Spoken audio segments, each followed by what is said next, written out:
1967 கோர்ஸை முடித்தேன். ஆக்சுவலாக வந்து நடுவில் கொஞ்சம் பிரேக் ஆச்சு. பிரேக் ஆன பிறகு அதுக்கப்புறம் பணிக்கர் இதை பற்றி பணிக்கர் 1964 65 ரிட்டையர்ட் ஆக போகிறாரு. அதனால் அவர் வந்து இப்போ அவருக்கே என்ன ஆச்சுக்கு அவருக்கே பயம் வந்துச்சு. இதுக்கப்புறம் என்ன பண்ணுறதுன்னு சொல்லிட்டு சரி அவர் யோசனை பண்ணி 64 என்ன பண்ணார், எல்லாரையும் காலேஜில் படிக்கிறபோது எல்லாரையும் கூப்பிட்டு ஒரு கெட் டுகெதர் வச்சு பேசினாங்க. இந்த மாதிரி நம்ம வந்து இந்த இந்த க்ரியேட்டிவ் ஆர்ட்டுக்கு நம்ம வந்து பணம் கிடைக்காது. ஆக்சுவலாக வந்து நம்ம வந்து கிராஃப்ட் ஒர்க் பண்ணலாம். கிராஃப்ட் ஒர்க் பண்ணும்போது நம்மளுக்கு வந்து அதில் வந்து பணம் கிடைக்கும். அந்த பணத்தை கொண்டு நம்ம வந்து நம்மளுக்கு வேண்டியதெல்லாம் செய்யலாம் சொல்லிட்டு ஒரு ஐடியா அவருக்கு தோணுச்சு. தோணுனவுடனே அதுக்கப்புறம் 64 முடியிற நேரத்தில் கொஞ்சம் சீரியஸ் ஆகிட்டாங்க. எல்லாம் ஸ்டூடெண்ட் எல்லோரும் 150க்கு பேருக்கு மேலே இருந்தாங்க.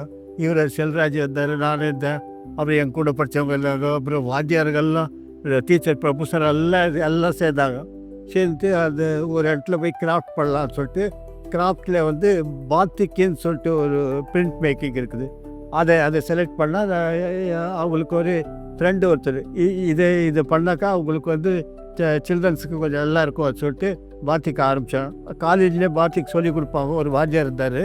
அவர் என்ன பண்ணார், இதுக்கு எல்லாருக்கும் கற்றுக் கொடுத்தாரு. கற்றுக் கொடுத்து ஒரு வாடகைக்கு இந்த சிட்டிலேயே ஒரு வாடகைக்கு ஒரு வீடு எடுத்து அதில் எல்லாம் செய்ய ஆரம்பித்தோம். அதுக்கப்புறம் அதில் வந்து பாத்திக் கீத்துக்கு எல்லாம் நிறைய செய்ய ஆரம்பித்தோம். செஞ்ச உடனே எக்ஸிபிஷன் வச்சோம். பணம் கிடச்சிது. பணம் கிடச்ச உடனே இது பரவாயில்ல, கொஞ்சம் நல்லா ஸ்கோப் இருக்குது சொல்லிட்டு படிக்கிறதுக்கு இப்போ தோணுச்சு. நல்லா பண்ண நல்லபடியாக பண்ணோம் சொல்லிட்டு அதுக்கப்புறம் எல்லாரையும் பாத்திக் பண்ண சொன்னாங்க. பாத்திக் பண்ணதை எல்லாருமே பண்ணி நல்லா ஆச்சு. அப்புறம் அந்த டோட்டலாக எல்லோரும் பண்ணதை ஸ்கூல் ஆஃப் ஆர்ட்ஸில் ஒரு கேலரி இருக்குது. அதில் வந்து என்ன பண்ணாங்க, ஷோ வச்சாங்க. 1965 பிஃபோர் அதான் ஜனவரி பிப்ரவரி அப்படி வச்சாக்கா வந்து எல்லாமே சோல்டு. அது புதுசாக ஜனங்களுக்கு என்னான்னு தெரியல, ஆனால் ரொம்ப கலர்ஃபுல்லாக இருந்ததுனால எல்லாம் சோல்டு. கிட்டத்தட்ட 40,000 கிடச்சிது. அதுக்கப்புறம் திரும்ப படிக்கிறதுக்கு இன்னும் டெவலப்மெண்ட் என்ன பண்ணலாம் சொத்து வேண்டிய அந்த பணத்தை கொண்டு அந்த பணத்தை வந்து நாங்கள் ரிட்டர்ன் வாங்கலை, அப்படியே பேங்க். அதுக்கப்புறம் அந்த பணம் நிறைய இருக்குது சொல்லிட்டு பேங்க் அக்கௌண்ட்டு அதெல்லாம் ஆரம்பிச்சு விட்டோம். அதுக்கப்புறம் நம்மளுக்கு சொந்தமாக எதனா ஒரு இடம் வாங்கணும் சொல்லிட்டு இங்கேருந்து சிட்டியிலலாம் திரிஞ்சாங்க. குன்னத்தூரில் ஒரு இடம் வாங்கினாங்க. 1000 ரூபாய் கொடுத்து ஒரு இடம் வாங்கினாங்க. அதுக்கப்புறம் என்ன பண்ணாங்க, பணிக்கர் கேஷுவலாக அவருடைய டிப்டி கான்சல் லேடி ஒன்று இருந்தாங்க.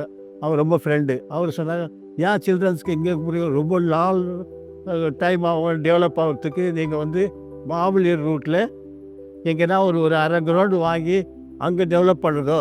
மாவலிபுரம் ஒரு காலத்தில் டெவலப் ஆகிறதுக்கு சான்ஸ் இருக்குது, பசங்களுக்கும் நல்லா இருக்கும் சொல்லிட்டு அதுக்கப்புறம் இங்கே ஒரு அரை கிரவுண்டு வாங்கினோம்.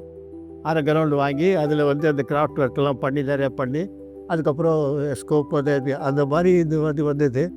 அதுக்கப்புறம் அது பணம் வர வர வர வர அப்படியே நிலத்தை சேர்த்துக்கிட்டே வந்தோம். அதுக்கப்புறம் அவர் வந்து என்ன பண்ணார், சரி இந்த மாதிரி இங்கே அப்படி டெவலப் பண்ணிடலாம் சொல்லிட்டு அவர் சொந்தமாக ஒரு இடம் வாங்கினார். அவர் வீடு கட்ட ஆரம்பிச்சிட்டாரு. அதுக்குள்ளே ரிட்டையர்ட் ஆகிட்டார் அவர்.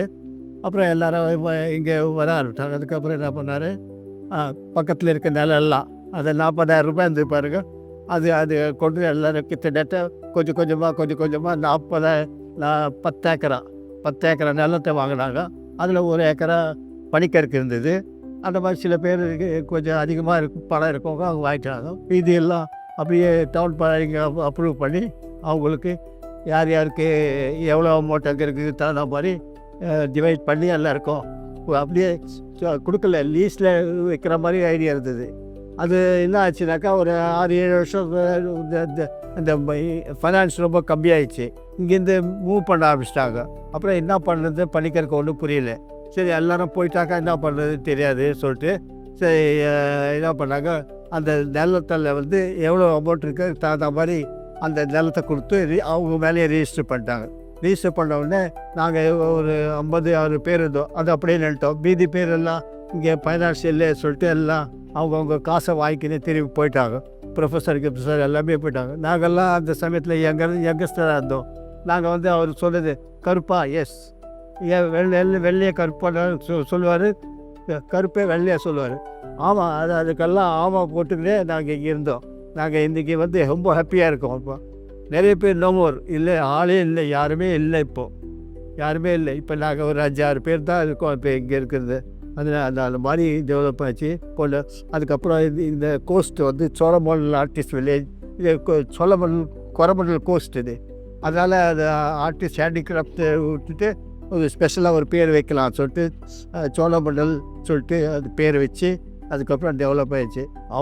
அதுக்கப்புறம் அவர் இவ்வளோ டெவலப் ஆகும்னு அவர் தெரியாது. அதுக்கப்புறம் அவருடைய சன்னை டைரக்ஷன் பண்ணார், நந்தகோபால் சொல்லிட்டு. அவரால் தான் இது தூரம் ஃபுல்லாக போய் இதெல்லாம் மியூசியம் எல்லாமே வந்தது.